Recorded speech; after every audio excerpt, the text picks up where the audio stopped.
నేను నాతో పాటు సునీత లక్ష్మారెడ్డి గారు మరియు డాక్టర్ సంజయ్ గారు ముగ్గురం కలిసి ఇవాళ స్పీకర్ గారికి ప్రోటోకాల్ ఇష్యూస్ మీద సీరియస్ గా ఇవాళ ప్రివిలేజ్ మోషన్ మూవ్ చేద్దామన్న ఒక ఉద్దేశంతో ఇవాళ స్పీకర్ గారి అపాయింట్మెంట్ 11 గంటలకి తీసుకొని ఇవాళ మేము రావడం జరిగింది. కానీ స్పీకర్ గారు ఎందుకు రాలేదు అనేది మాకు కూడా తెలియదు. ఇవాళ ఆఫీసర్ కూడా రెస్పాండ్ అయితే కాబట్టి ఇంకా మీడియా పాయింట్లో వచ్చి మాట్లాడిపోదామని ఒక ఉద్దేశంతో వచ్చినాం. ఇవాళ స్పీకర్ గారు ఇవాళ టైం ఇవ్వకపోయినా పర్వాలేదు, రేపు ఇచ్చినా సరే, ఎల్లుండి ఇచ్చినా సరే, అవతల ఎల్లుండి ఇచ్చినా సరే, ఎప్పుడు స్పీకర్ గారు టైం ఇస్తే ఆ రోజే స్పీకర్ గారిని కలిసి ప్రివిలేజ్ మోషన్ తప్పకుండా మా కరీంనగర్ పిఇఓ గారి మీద, కరీంనగర్ జెడ్పీ సిఇఓ గారి మీద ప్రివిలేజ్ మోషన్ తప్పకుండా నేను మూవ్ చేయబోతా ఉన్నానని చెప్పి సందర్భంగా తెలియజేస్తా ఉన్నాను. ఎంత దురదృష్టవశాత్తు అంటే ఇవాళ ఇయర్ స్టార్టింగ్ ఎడ్యుకేషన్ మీద ఇయర్ స్టార్టింగ్ నా హుజరాబాద్ నియోజకవర్గంలో నేను ఎంఈఓలతోని అందరి హెడ్ మాస్టర్లతోని ఒక రివ్యూ మీటింగ్ నేను పెట్టుకొని స్కూల్ పిల్లలకి బుక్స్ ఇచ్చిండ్రా, మీకు బట్టలు ఇచ్చిండ్రా, మిడ్ డే మీల్స్ మంచిగా పెడుతున్నారా లేదా, క్లాస్ రూమ్స్ని నీట్గా పెడుతున్నారా లేదా, ఇలా అన్నీ అడిగి ఆల్ దీస్ ఇష్యూస్ మీద నేను నా హుజరాబాద్ నియోజకవర్గం మీద ఎడ్యుకేషన్ డిపార్ట్మెంట్ మీద పెట్టుకుంటే ఇవాళ డిఈఓ గారు ఎంఈఓ గారికి లెటర్ అనేది పంపించి ఒక ఎమ్మెల్యే గారు మీటింగ్ పెడితే మీరు ఎందుకు అటెండ్ అయినారని డిఈఓ గారు లెటర్ పంపడం ఇది ఒక సిగ్గుచేటు అని చెప్పి సందర్భంగా తెలియజేస్తాం. దీంతో పాటు బాధాకరం ఏంటంటే పాపం ఆర్గనైజ్ చేసిన ఎంఈఓలకి నోటీస్ పంపించి ఆ ఎంఈఓలకి డిమోషన్ ఇచ్చి మళ్ళీ హెడ్ మాస్టర్గా పనిచేయమని వాళ్ళకి డిమోషన్ ఇవ్వడం చాలా బాధాకరం అని చెప్పి సందర్భంగా తెలియజేస్తుంది. వాళ్ళు ఎటువంటి తప్పు చేయలేదు. ఇలా ఒక్కటే ఆలోచన చేయండి, ఇవాళ ఎడ్యుకేషన్ మీటింగ్ పెట్టుకోవడమే నేను చేసిన తప్ప, లేకపోతే అరేంజ్ చేసిన ఎంఈఓలు వాళ్ళు చేసిన తప్ప. ఇవాళ స్కూల్లో మీకు బుక్స్ ఇచ్చిందా లేదా, మీకు బట్టలు ఇచ్చిందా లేదా, మీకు భోజనాలు మంచిగా పెడుతున్నా లేదా, ఇంకా ఇతర ఫెసిలిటీస్ అన్ని బాగున్నాయా లేవా అని అడగడమే నా మేము చేసిన తప్పు. సరే అక్కడ నోటీస్ ఇచ్చిండ్రు, మళ్ళా జెడ్పీ మీటింగ్ అవుతున్నాం.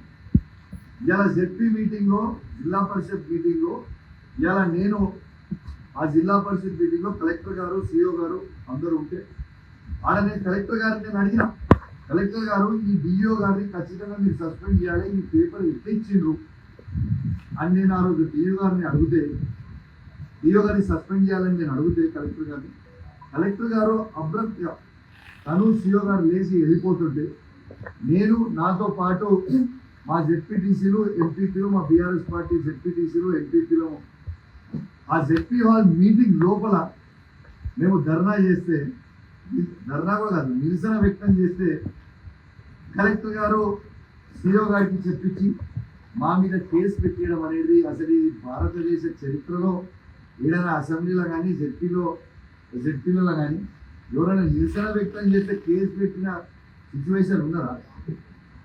అసలు దీనికి ఏమైనా అర్థం పర్థం ఉన్నదా? అసలు రాజ్యాంగం ఉన్నదా లేదా? అసలు ఎట్టుపోతుంది ఈ పరిస్థితి? ఇవాళ నేను ఇది ఏం చెప్తున్నా అంటే దయచేసి పార్టీలకి అతీతంగా చెప్తున్నాను. అందరు ఎమ్మెల్యేలకి చెప్తా ఉన్నాను, ఎంపీలకు చెప్తా ఉన్నాను, జెడ్పీటీసీలకు చెప్తా ఉన్నాను, ఎంపీపీలకు చెప్తా ఉన్నాను, సర్పంచులు కావచ్చు, మున్సిపల్ చైర్మన్లు కావచ్చు, కౌన్సిలర్లు కావచ్చు. ఇది ప్రజాప్రతినిధులుగా ఇది మనందరినీ అవమానపరుస్తూ ఉన్నారు అనేది మీరు దయచేసి మర్చిపోవద్దు, మీరందరూ కూడా గమనించాలని విజ్ఞప్తి చేస్తూ ఉన్నాను. ఎందుకంటే మనకి ఏ రైట్ ఉన్నదండి? ఒక ప్రజాప్రతినిధిగా మనకి రైట్ లేదా? రివ్యూ మీటింగ్ పెట్టుకునే అడిగే రైట్ మనకి లేదా? కలెక్టర్ గారిని నేను ఎక్కడ కూడా అబ్జెక్ట్ చేయలేదు. ఆ యావత్ మీడియా కూడా మొత్తం అంతా ఎస్ నా మీద కేసు పెడితే నేను కూడా బరాబర్ నిన్న సిపి గారి దగ్గరికి పోయి నా విధులకు కూడా ఆటంకం కల్పించిండు ఇది జెడ్పీ సిఇఓ గారు, ఖచ్చితంగా జెడ్పీ సిఇఓ గారి మీద కూడా క్రిమినల్ కేసు మీరు బుక్ చేయాలి అని నిన్న సిపి గారికి నేను గంగ్లా కమలాకర్ గారు పోయి నిన్న పిటిషన్ ఇవ్వడం జరిగింది. ఖచ్చితంగా సిఇఓ గారి మీద కూడా కేసు బుక్ చేస్తారని సిపి గారి మీద పూర్తి నమ్మకం, విశ్వాసం నాకున్నది. సిపి గారు కూడా చాలా సానుకూలంగా స్పందించి ఖచ్చితంగా దీని మీద కూడా మేము ఎంక్వైరీ చేస్తామని చెప్పి కూడా ఈ సందర్భంగా తెలియజేస్తా ఉన్నాం. ఎట్టు పరిస్థితిలో 600 106 డిఓ సస్పెండ్ అయ్యే వరకు నేను ఇచ్చిపెట్టే ప్రసక్తే లేదు. ఎట్టు పరిస్థితిలో డిఓని సస్పెండ్ చేపిస్తా, కంపల్సరీ సస్పెండ్ చేపిస్తా. దీన్ని ముందరకు తీసుకోబోతాను. ఇంకోటి కూడా చెప్తున్నా ఈ వేదిక మీద నుంచి, డిఓ గారు మీరు చేసిన ప్రతి అవినీతి, మీరు ప్రైవేట్ కాలేజీల దగ్గర తీసుకున్న ప్రతి డబ్బు, ప్రతి ఇన్ఫర్మేషన్ నా దగ్గర ఉంది బిడ్డ. సమయము టైం వచ్చిన రోజు మొత్తం బయట పెడతా. నువ్వు జైల్లో పోయే వరకు నేను ఊకోను. నువ్వు తిన్న ప్రతి రూపాయిని నిన్ను కట్టిస్తా, రాసి పెట్టుకోలేదని చెప్పి సందర్భంగా నీకు కూడా తెలియజేస్తా ఉన్నాను. జెడ్పీ సిఓ గారు కూడా చెప్తా ఉన్నాను, నీకు రాజకీయాలు అవసరం లేదు. మీరు ఎట్లా ఉంటే మీరు ప్రోటోకాల్ ప్రకారం ఎట్లుంటే అట్లా చేయండి. మీ ఇష్టానుసారంగా మీరు చేసేదంటే బిడ్డ నిన్ను కూడా వదిలిపెట్టా. నేను చెప్తున్నా, నువ్వు పెట్టుకుంటుంది కౌశిక్ రెడ్డితో, తస్మాత్ జాగ్రత్త అని చెప్పి చెప్తా ఉన్నాను సిఓ కూడా. అసలు సిఓ గారికి కూడా అసలు జెడ్పీ చైర్మన్ గారి రైట్ పర్మిషన్ లేకుండా అసలు కంప్లైంట్ ఇవ్వాల్సిన ఎట్లా కంప్లైంట్ ఇస్తారు? అసలు what right does he have to give complaint? ప్రజలు మమ్మల్ని గెలిపించారు. మీకు ఎగ్జామ్ 30 ఏళ్ళకు ఒక్కసారి మీరు ఎగ్జామ్ రాస్తారు. మేము ప్రజాప్రతినిధులు అందరం కూడా 5 ఏళ్ళకు ఒక్కసారి ఎగ్జామ్ రాస్తాం.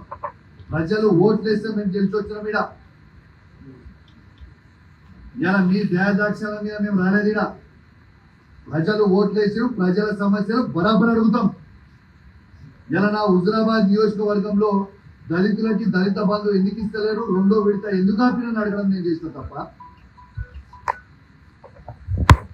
లేకుంటే మా హుజురాబాద్ హాస్పిటల్లో కేసీఆర్ గారి కిట్ ఎందుకు ఇస్తలేరు అని అడగడం నేను చేసిన తప్ప, గర్భిణీ స్త్రీలకు న్యూట్రిషన్ కిట్ ఎందుకు ఇస్తలేరు అని ఎందుకు ఇస్తలేరు అని అడిగిన నేను చేసిన తప్ప, నా జమ్మికుంట హాస్పిటల్లో నా గైనకాలజిస్ట్ ని ఎందుకు తీసేసారు, ఆడ ఫ్రీ డెలివరీలు ఎందుకు చేస్తలేరు, ఇలా డెలివరీలు మా బీఆర్ఎస్ ప్రభుత్వం ఉన్న రోజు డెలివరీల హాస్పిటల్లో 70 నుంచి 100 అవుతుంది, ఇలా 0 అయిపోయినాయి అక్కడ ఎందుకు అని నేను అడిగింది. లేకుంటే ఈ పేద పిల్లల ఉన్న విద్యార్థులని అద్భుతమైన చదువు చెప్పండి, వాళ్ళకి ఫెసిలిటీస్ కల్పించాలని అడిగింది నేను చేసిన తప్ప, మీరు ఇష్టం అడిగేస్తే మంచి పద్ధతి కాదు ఇది. మీరు రాజ్యాంగంలో ఇది రా అనేది మీరు ఖచ్చితంగా ఒకటి ఉన్నది. దీన్ని మీరు ఫాలో కావాల్సిందే. చట్టానికి ఎవరు కూడా చుట్టం కాదు. ఖచ్చితంగా మీ మీద లీగల్ యాక్షన్ గ్యారెంటీగా తీసుకుంటా.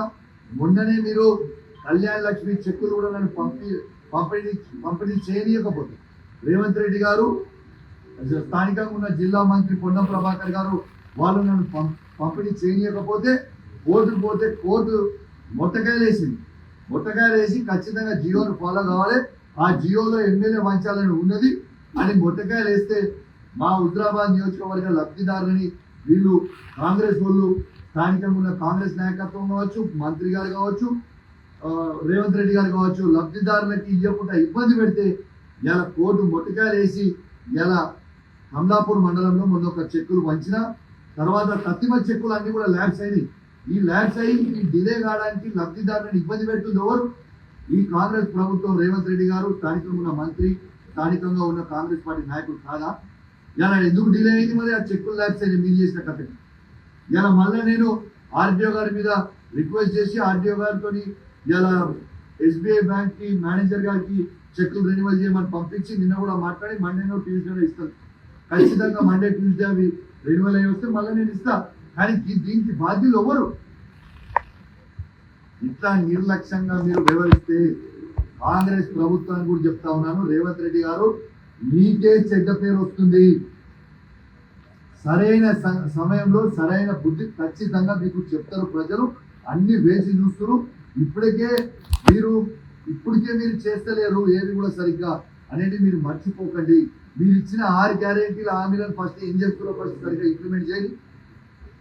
వీళ్ళు 200 యూనిట్లు మేము అందరికి ఇస్తున్నామని చెప్తున్నారు. 200 యూనిట్లు ఎక్కడ ఇస్తున్నాయి అందరికీ? నా హుజురాబాద్ నియోజకవర్గంలో రేపు మీకు మొత్తం నేను డీటెయిల్స్ తీసుకున్నా, డీటెయిల్స్ కూడా చెప్తాను. 200 యూనిట్ ఇవ్వడం కాక ఫ్రీగా అవి కూడా బంద్ చేయక కేసీఆర్ గారు ఇచ్చిన ఇవాళ సెలూన్ షాప్స్ ఇచ్చిన 250 యూనిట్స్ ఫ్రీది కూడా వసూలు చేయమని చెప్పి చెప్తున్నారు. ఎంతవరకు కరెక్ట్ ఇది? ఇలా 500 రూపాయల గ్యాస్ సిలిండర్ ఒక్కరికంటే ఒక్కరు కూడా 500 రూపాయల గ్యాస్ సిలిండర్ ఇప్పటిదాకా ఇచ్చారు. నా నియోజకవర్గంలో ఎక్కువ రాష్ట్రంలో ఎట్లుంది కదా దేవుడు. ఇది ఏం కథ ఇది? మీరు ఇచ్చే 6 గ్యారెంటీల కథ ఏంటిది? మీరు నన్ను అడిగితే కేసులు పెడతారా? మీరు కేసులు పెడితే నేను భయపడతానా? అరే బిడ్డ, నేను కేసీఆర్ శిష్యుని, నేను భయపడే ప్రసక్తే లేదు. మీరు ఇట్లాంటి 100 కేసులు పెట్టుకున్నా కూడా మీరు ప్రజలకి హామీ ఇచ్చిన 6 గ్యారెంటీలు ఇచ్చే వరకు మేము కేసీఆర్ గారి నాయకత్వంలో ప్రశ్నిస్తూనే ఉంటాం, మీరు నన్ను అడుగుతూనే ఉంటాం. మీరు 100 కేసులు పెట్టుకొని కేసులకు ఎవరు భయపడేటోడు లేడు. మీరు బాగా ఇబ్బంది పెట్టి కేసులు పెట్టినా కూడా మా హుజరాబాద్ నియోజకవర్గ ప్రజల కోసం, తెలంగాణ ప్రజల కోసం మీరు మమ్మల్ని జైల్లో పెట్టినా కూడా జైలు పోవడానికి కూడా నేను సిద్ధంగా ఉన్నా.